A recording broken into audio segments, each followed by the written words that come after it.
Hey guys, welcome to another huge episode of Triggered. I hope you guys are all doing well. As you can see, I'm not in the studio, meeting some friends out west, having a good time. Maybe I'll show you a little shot. I'm trying to balance the iPad with the glare of the background while freezing my butt off outside. So I'm far from the studio, but I'll give you a little hint as to where I am later on, and maybe you can figure it out for yourself. But uh, ran out west, trying to do a little long weekend with some buddies. Make sure to enjoy life, not just work. So I thought I'd show you guys some of the sights and sounds of where I'm at. But let's get maybe through the news. I'll give you a little flash, maybe send you some pictures afterwards when I'm back, over the weekend. But just wanted to check in, make sure we cover all of the breaking news. There's so much going on right now. I also want to make sure you guys are liking, sharing, subscribing so you never miss one of these major episodes. I figured, if I can take time to go do this in the middle of the day, run in from, up in the mountains and try to bang out the podcast and get everything going, you guys can give it a little like, a little share, a little subscribe, get it out there. It's really important. Remember, if you guys missed the show here on Rumble, you can go over to Apple, you can go over to Spotify, you can get the podcast that way. If your friends get their podcast that way, make sure they are aware, okay? It's because of all of you guys, your actions, your involvement, your sharing, your liking, downloading the Rumble app, etc., that we can break through all of the nonsense. For all of the top headlines, guys, that we cover on the show, go over to my news app, MXM News, like minute by minute, MXM, where you can get the mainstream news without the mainstream bias. And of course, guys, you can never forget about our brave sponsors who have the guts to support this program and so much of what we do. So as I said, we'll get through the news of the week. We'll go through the ads, give you a little flash as to where I am. Maybe by the end of the weekend, I'll have some good pictures for you. Let's see what happens. And we'll go from there. So let me ask you guys, how much time do you spend every day clicking around online, searching, scrolling, typing, endless tabs? It adds up, doesn't it? Well, there's a new AI web browser from Perplexity called Comet that is completely changing the game. Comet feels like having a personal assistant living in your browser that can actually do things for you across the internet. Yes, actually do things, not just give you answers.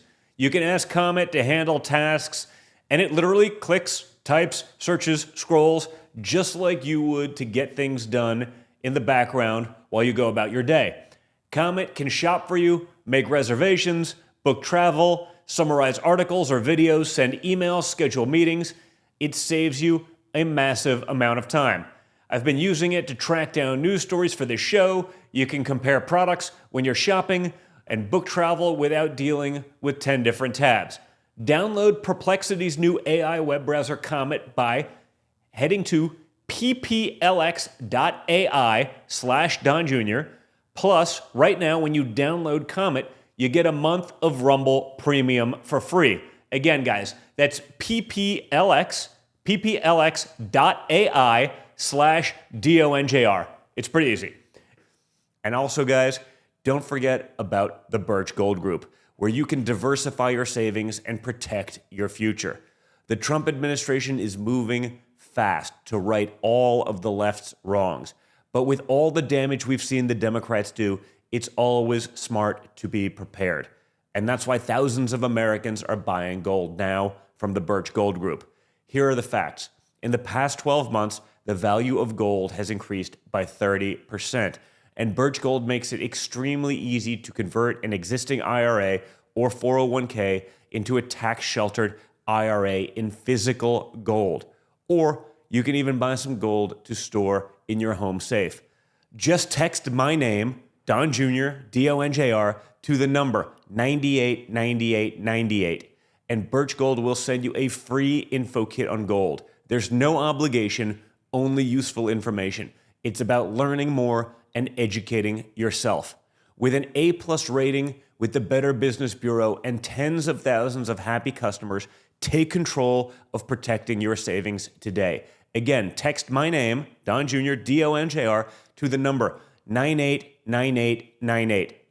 Okay, guys, let's start with something that should unite every single American, regardless of politics, and that's about protecting our children.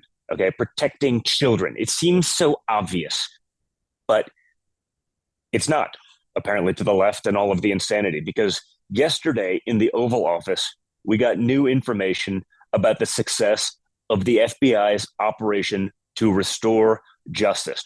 The numbers are absolutely staggering. I mean, this stuff is insane. It's literally hard to believe, right? You always knew there was a problem, and you're like, okay, that's a couple of people, but nope, it's a lot more than that. This year, 5,400 children have been located and rescued, a 30% increase from last year. And they're just starting, okay? Gang arrests are up by more than 210% in just 7 months compared to last year. And over the summer, 205 child predators were arrested. 115 children were rescued in just 5 days. Okay, check out these FBI crime stats with Kash Patel, because honestly, you realize there's a problem. You know there's a problem. You just don't know how bad it is, and probably how much worse it got in the last 4 years under Biden. The 3-month span, you had 8,700 arrests of violent criminals. You had 2,200 firearms seized off the streets permanently to safeguard our communities. You had 421 kilograms of fentanyl seized. Just to put that in perspective, that's enough to kill 55 million Americans alone. You had 45,000 kilograms of cocaine seized, and thanks to our Department of Justice partners, you had 2,100 indictments in 3 months, from June to September alone. Mr. President, that in and of itself would be historic for a 4-year presidency. You did that in 7 months because you let good cops be cops, and you partnered us with the right people at the Department of Justice to put the handcuffs on and bring them to court and put them in prison. And if that weren't enough, when you look at the year, for the entire 7-month period that we're talking about here, if you look at the past 4 years of the Biden administration, 16,000, 17,000, 15,000, 15,000. That's the number of arrests year over year of violent felons in this country for the Biden administration. Mr. President, in 7 months, you have 28,600 arrests of violent felons in just 7 months alone because of your leadership and the dedication of the men and women at the FBI who want to go out there and do the job they were prevented from doing because that department used to be weaponized and politicized. And this is what happens when you take out the fangs of weaponization. This number is historic by every metric. 28,000 people have been arrested, violent felons alone. And then when you go over there and look at some of these charts, if you don't mind, I'll just hop over here. Look at the metrics for not just violent crime, but the homeland. Mr. President, during your administration, the FBI has found and located 5,400 children. That is a 30% increase year to date over the last administration. Violent crimes against children arrests alone are up 10%. Gang arrests are up 210% in the last 7 months alone. And transnational organized crime, which Stephen Miller has been a great partner in, is up over 12% alone. These numbers are historic just as a snapshot. But just so people don't think we're focusing on violent crime alone, the national security mission, Mr. President, under your leadership has never been stronger. Think about that, guys, for a second. 115 kids, 115 future lives saved, futures saved, 115 families who got their children back because this administration refuses to simply look the other way. Okay, this all happened in a week, in under a week, in 5 days. Okay, I mean, how did it get to this point where they allowed this to happen? How did it get to the point where we're so indifferent that we don't even think about these things? It's crazy. I mean, this is yet another example of when you have leaders who actually care about law and order, results happen, guys. We talked about that on Monday. It's not rocket science. You just have to give a crap. You just have to break from the norms. Okay. And speaking of the need for law and order, let's talk a little bit about San Francisco. Okay. The White House just announced San Francisco is next on the cleanup list. Okay. Watch what they had to say. At the request of government officials, which is always nice, that you start looking at San Francisco. I think we can make San Francisco, there's one of our great cities 10 years ago, 15 years ago, and now it's a mess. And we have great support in San Francisco, so I'd like to recommend that for inclusion, maybe in your next group. You'll get great support. Every American deserves to live in a community where they're not afraid of being mugged, murdered, robbed, raped, assaulted, or shot. And that's exactly what our administration is working to deliver.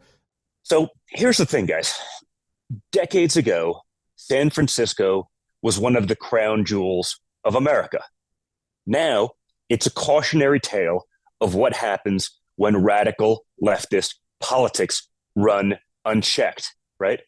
Homelessness, open air drug markets, crime, businesses fleeing, and so much more. But what if California won't even protect its own citizens, I guess the Trump administration will. And I imagine the people, other than the criminals, and the politicians who allowed it to get this way, will probably be all in favor of it.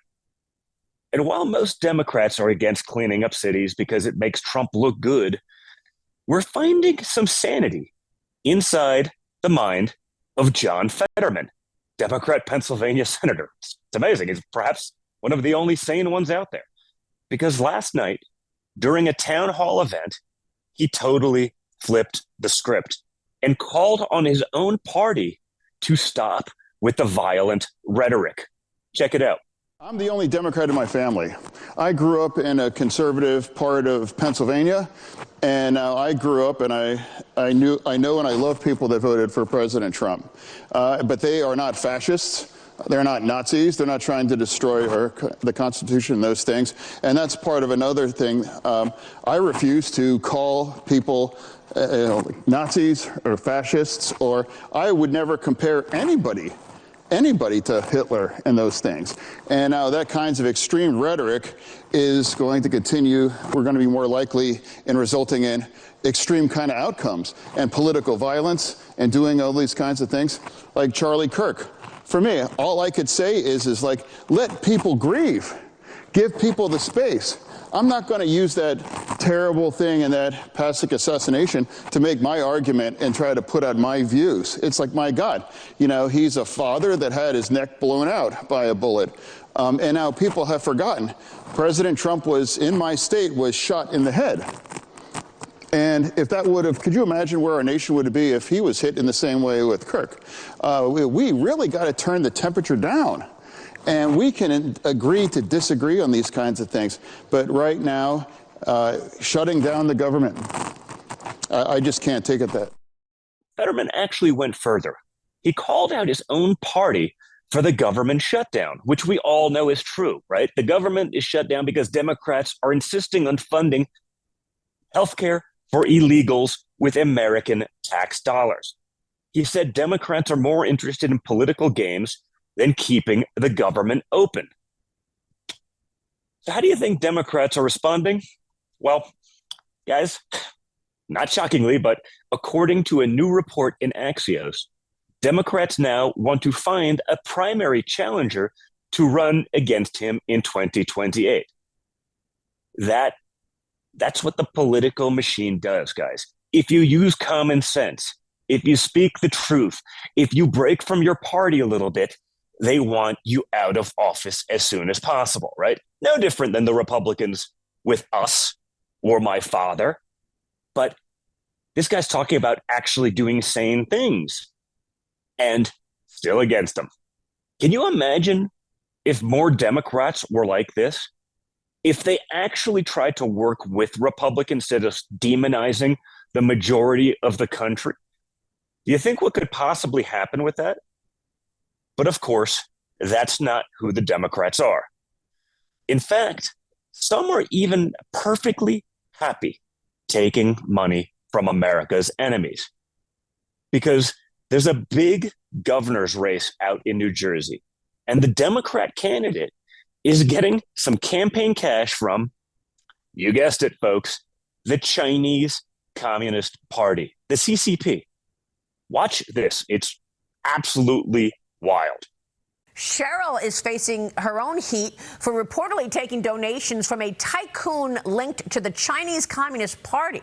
Fox Digital writes this, Penny, the founder of Wang Zhang America Corporation, donated $60,000 to the One Giant Leap super PAC, which is backing Mikey Cheryl's campaign in the form of 2 checks, in addition to giving her the $5,800 individual max donation directly to Cheryl's campaign this summer, according to records reviewed by Fox News Digital and first reported by the New York Post. Now, Fox Business has also reached out to Cheryl's campaign on this, and we are waiting for a response. We have not gotten any answers to any of this, but we talk about the Communist Party of China all the time on this program. What do you know about the relationship between your opponent and the CCP? I know what you know because she won't answer any questions about it, but this is what happened in the debate last week. It was news of this. It was news of contributions from the opioid manufacturers. It was her being punished at the Naval Academy. It was her breaking federal law on stock trades and stock reporting. New York Times reports that while sitting on the House Armed Services Committee, she's trading defense stocks. I really think what happened last week, Maria, she cracked. And when she cracked, she got very reckless. And that reckless led to that blatant lie that I filed my defamation suit about. Well, political analysts are pointing out the importance of this race and the outcome ahead of the 2026 midterms. Fox News contributor Liz Peek wrote about it in this Fox News Digital op-ed. She's questioning, will the Garden State voters throw out the politicians who've driven people to leave the state? I'm not exaggerating. I mean, I'm not being hyperbolic. Like, a business tycoon whose company has deep ties to the CCP, his late father-in-law and business partner, was literally honored as an outstanding Communist Party member back in 2021. And it gets worse. I mean, or better, depending on how you want to actually look at it. His company was literally praised by Xi Jinping himself. The company founder was said to be in line with the party's central committee. And the Democrat candidate we're referring to here is Congresswoman Mikey Cheryl, who currently sits on the House committee focused on countering the CCP. I mean, can you even believe this? I mean, if you want to talk about insanity, this is it. If you want to talk about what's really at stake in our country, it's not just policy differences. It's whether we can even speak without being attacked or killed.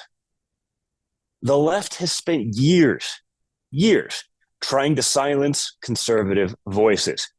It started with deplatforming, then it went on to canceled culture, then it went to calling everyone they disagree with Nazis and fascists, and then it went to debanking. It never ended. And look where it led, guys. It led to assassinations, repeated acts of violence, ongoing threats, and celebrations by those who maybe wouldn't have pulled the trigger themselves, but certainly weren't against it. You could tell all that with the celebrations about what happened to Charlie Kirk and certainly what they tried to do to my father 9 or 10 months ago. But to the left, they haven't learned any lessons. Just listen to this left-wing lunatic speaking on a panel with Charlie's longtime friend last night. But if you look at any polls, according to CSIS, political violence overwhelmingly comes from the right. These mass shootings come from the right. And when it comes to the leaked text messages that came out 24 hours ago, I don't think it's fair to say there's an undercurrent just on the left. I know what you mean, but there's also an undercurrent on the right. There is something deep and dark boiling inside the GOP. The study you just cited didn't include things like, you know, the Tesla attacks that were against Elon Musk and Tesla. The study shows lethal deaths, lethal violence. Lethal violence comes disproportionately from the right. The Tesla attacks were not lethal. We can point to the Buffalo shooting, the El Paso supermarket. I let you talk. Yeah. Go ahead. Go ahead. Wow. All right. So there's a whole bunch. You tried there. to debunk my study, so. Is it your study? Did you do it? I did not do it, but keep What is your point, sir? My point is that time and time again, whether it's the Aaron Burnett on CNN, God bless her, she tried to quote the same study. They didn't include a lot of what we would consider left-wing violence in that study, okay? First of all. Second of all, my dear friend was just killed by left-wing violence, assassinated in cold blood. There has been how many ICE facilities that have been targeted? And when you look at what's happening right now, I agree with you on the radicalization, but you have to be honest about the fact that you even admitted, well, this year it's progressives. Well, what about George Floyd? What about that whole summer of looting and rioting? Listen, there has been a trend of, I think, let's just say, let's be gracious and say, in the era of Trump, maybe it's a reaction to Trump. I'm open to those discussions, but there is a justification for political violence. It shows up in every poll, and it's coming from progressives. I don't want to hear about both sides. Again, they keep doing this. It's both sides. They find a thread of a couple college kids that are young Republicans and said some stupid stuff, and they're like, oh, we're going to back, no. And that's not the same. They're trying to flip the script. They're trying to change the topic. Okay. This is different. It isn't both sides. It's one side. It's the left. They're the ones actually doing these things. Okay. And on Tuesday, on what would have been Charlie's 32nd birthday, my father honored him with the Presidential Medal of Freedom. I was there myself. It was incredible. So many longtime friends, people who were there at the very beginning of Turning Point. I watched Erica Kirk stand there in the Rose Garden with incredible strength and grace. I saw an incredible display, a patriotic display of passion and motivation to carry on the work, the mission that Charlie dedicated his life to. Check out what my father said, and then I'm sure we'll get into a little bit of what Erica said too. Today we're here to honor and remember a fearless warrior for liberty, beloved leader who galvanized the next generation like nobody I've ever seen before, and an American patriot of the deepest conviction, the finest quality and the highest caliber, the late, great Charlie Kirk. He was assassinated in the prime of his life for boldly speaking the truth, for living his faith and relentlessly fighting for a better and stronger America. He loved this country. And that's why this afternoon it's my privilege to posthumously award Charles James Kirk, our nation's highest civilian honor, the Presidential Medal of Freedom. Thank you. That's who we lost. A servant, a leader, a father, a young patriot who believed in this country with every fiber of his being, who believed in his faith, who believed in freedom and free speech and all of the founding tenets of this country. And they killed him for it. To all watching, this is not a ceremony. This is a commissioning. And my message is simple. I want you to be the embodiment of this medal. I do. I want you to free yourself from fear. I want you to stand courageously in the truth. Listen for the still, small voice of God. And remember that while freedom is inherited in this country, each of us must be intentional stewards every single day. God began a mighty work through my husband, and I intend to see it through. And the torch is in our hands now. It's in mine, it's in yours, it's in all of yours. It's in all the students with Turning Point USA. This administration is making sure he will never, ever be forgotten, that our mission gets accomplished. Here's Stephen Miller this week laying out the path ahead. First of all, let me say how touched I was by President Trump's kind words today, and what a extraordinary honor it is to work for him. The work that he has done on public safety these last several months will go down in history as one of the greatest achievements that any president has ever accomplished.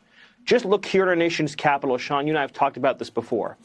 It is the largest, steepest, fastest reduction in violent crime ever recorded at any place in the history of our country, and I think you would say the history of any country. The change has been night and day. This is now one of the safest cities in the world from one of the most violent cities in the world.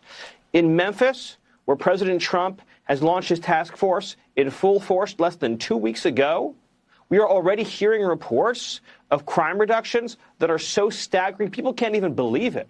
And we see videos posted online all day by residents who are saying for the first time that they can remember, their kids can play outside, they can walk down the street, they can go where they want to go, do what they want to do. They feel liberated because they have been liberated. At that same press conference today, President Trump talked about how under his leadership and direction, the FBI has arrested and removed and prosecuted with the Department of Justice over 20,000 of the most violent criminals on earth in just the last several months. 20,000. Think about how many lives that saved, Sean. Think about how many families that saved. The contrast couldn't be more clear. We have Democrat politicians, Democrat judges, Democrat prosecutors setting loose thugs, hoodlums, gangbangers, and cartel killers that are stabbing children to death, murdering innocent women on the subway, mugging people in broad daylight, making life hell for law-abiding citizens. And we have President Trump using DOJ, DHS, and yes, the U.S. military to make our cities safe again for all Americans. I am so proud, Sean, to be able to be a small part of President Trump's leadership and his effort to make America secure for our people. This. Honestly, the left is terrified right now, okay? Because this administration is delivering on its promises. Child predators are being arrested. Kids are being rescued. Cities are being cleaned up. Drug boats are being blown up. The border is closed. The deportations of terrible people are happening. This isn't theoretical. This isn't a think tank white paper. We'll talk about all these things and never actually do anything. And this is real action that's making America safer. It's making America stronger, and it's making America more prosperous. And the Democrats, of course, the usual suspects, they're melting down. They're losing their minds, and those minds have been lost, really lost for quite some time. Just watch Nancy Pelosi lose her cool this week when being asked a simple question about the events leading up to January 6th. Congresswoman Pelosi, are you at all concerned that the new January 6th committee will find you liable for that day? Are you at all concerned about the new January 6th committee finding you liable for that day? Why did you refuse the National Guard on January 6th? Shut up. I did not refuse the National Guard. The president didn't send it. Why are you coming here with Republican talking points as if you're a serious journalist? The American people want to know. We still have questions. Thank you. Of course, for the best analysis, we turn to the ladies over at The View, where Joy Behar is now claiming that she would book conservatives. They're just too afraid to come on the show. I think that we should have more Republicans on the show, but they don't want to come on. They're scared of us. It's like Marjorie Taylor Greene says that she finds the Republican men afraid of powerful women. Well, that may be true of all the political persuasions. But if they would come on this show, they can explain to us what they're trying to do to this country. Now, Joy, what we should do, ask Joy, if you want a couple minutes of good fun, I tweeted about this yesterday. If you want a couple minutes of good fun, I don't know, I'm a conservative guy. I went on The View. I published my book, Triggered. Then they asked me to come on about the book, and they said, we'll do the whole show on you and it. And so I did the whole show. It was the 5,000th episode of The View. And I don't think I got a single question about the book. And, of course, I went on the offense. Now, if you want to see something really good, don't just watch that show. And I had plenty of guys all over the country the following weeks after that. They're like, you were great on The View. I was like, what were you doing watching The View? But if you want something really special, you have to call ABC News or ABC in general and ask them to release the footage during the commercial breaks when I was on the show. because I was there to promote a book. They didn't ask me about it. I figured, this thing could go really wrong. So, let's understand what the geniuses of The View have, and let's be ready to fire back. But the show footage of the crowd during those commercial breaks turning MAGA was incredible. ABC, show Whoopi Goldberg screaming at them. And I believe the quote was, "This isn't a MFing MAGA rally." Okay, so don't forget, this is The View, filmed in New York City. I got like 8 or 10 tickets for myself, and it's a crowd of like 150, 200 people. So like 5% of the crowd were like my friends, and they weren't even all that rowdy or wild. But when you bring facts to The View and you push back, the crowd turned. Enough so that Whoopi Goldberg was screaming at them like a lunatic during the commercial breaks. So ABC News, show America the tapes, okay? The commercial break tapes. We want to see it. So look, guys, here's the bottom line. This administration is delivering results. Real, measurable, tangible results that are making America better. We're winning on policy. We're winning on principle. We're winning on protecting American families. This is about America versus the swamp. Freedom versus tyranny. Truth versus lies. Common sense versus absolute insanity. And there's a lot of it. So, guys, stay in the fight. Stay in the game. As always, thanks so much for tuning in. Remember to like, to share, to subscribe. Check out our incredible sponsors down below and in the video description. They make this possible. Download the Rumble app so you can watch it on the big screen TV at your home with your friends and families. You can get it on your smart TVs. Find us on Apple, Spotify podcasts. Make sure your friends get out there. Just hit the like button, hit the share button, hit the subscribe button. And, with that, guys, maybe what I'll do is take a little break from me. I will talk to you guys all again very soon. But in the meantime, enjoying a little bit of the country out west. So here with some buddies, about to go out, do a little bit of my outdoor activities. I know some of you guys know I love that kind of stuff, and that's sort of how I get away from it. So after the Charlie stuff this week and got some more work done and, ran out out west. So, hopefully I'll have a successful afternoon. But if I do, maybe you guys will get some pictures and we'll talk about it on the show on Monday. But in the meantime, enjoy. Have an incredible weekend. I hope you guys are well. And I look forward to seeing you all very soon.